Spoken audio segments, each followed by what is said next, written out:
So, let me tell you a story. A couple of months ago, I did something a little wild. I bought a one-way ticket to Vietnam. Just me. No plans. No boyfriend. Nothing tying me down. I landed in Hanoi, and the second I stepped out of the airport, I knew my life was about to change. The air smelled like grilled pork and gasoline. Scooters were buzzing everywhere, and people moved like a river through the streets. It was messy, loud, and completely intoxicating. And in that moment, I thought, this is the adventure I was looking for.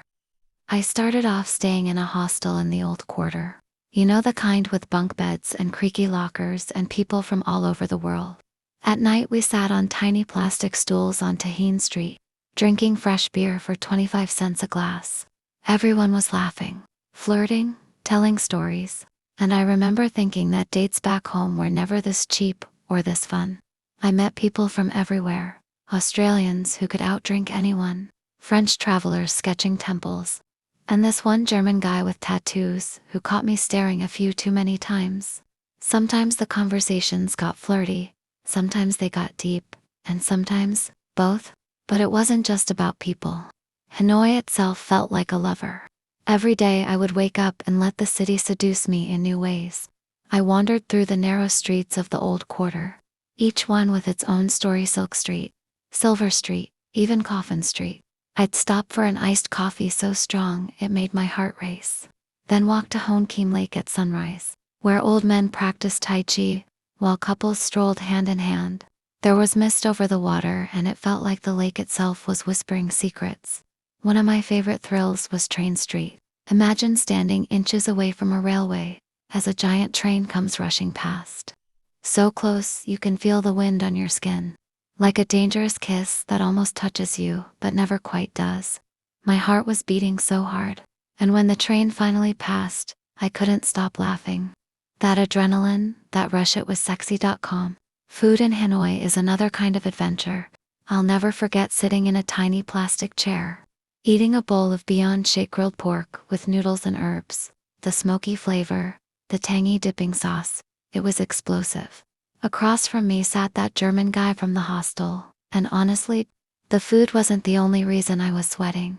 Later that night, we walked through the night market. Neon lights everywhere, vendors selling clothes, souvenirs, and fake designer bags. He bought me a little bracelet for less than $1, and I teased him, asking if it was a proposal.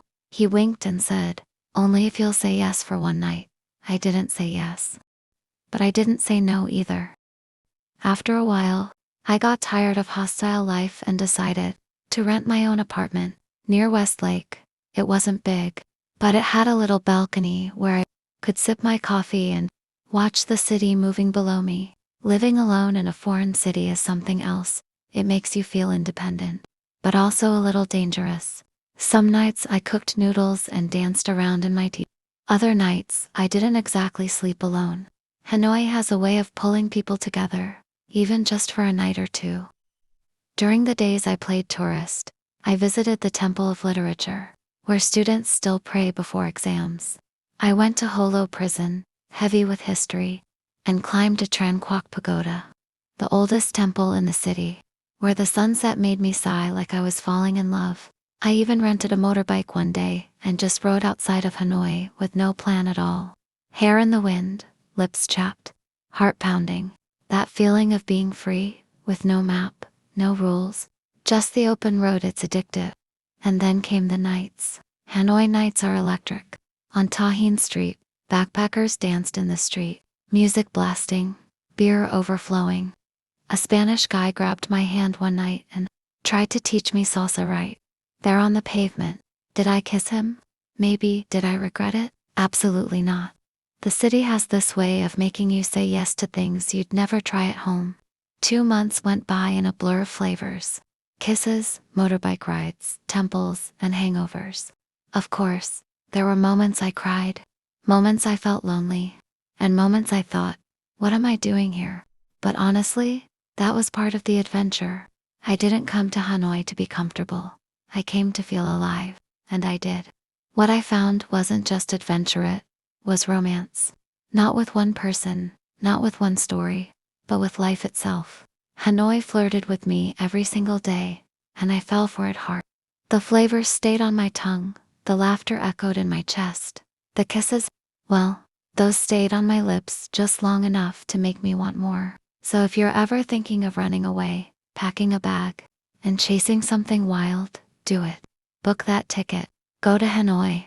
Let the city flirt with you, surprise you, maybe even break your heart a little. Because sometimes, the best love story isn't about another person. It's about falling in love with life itself.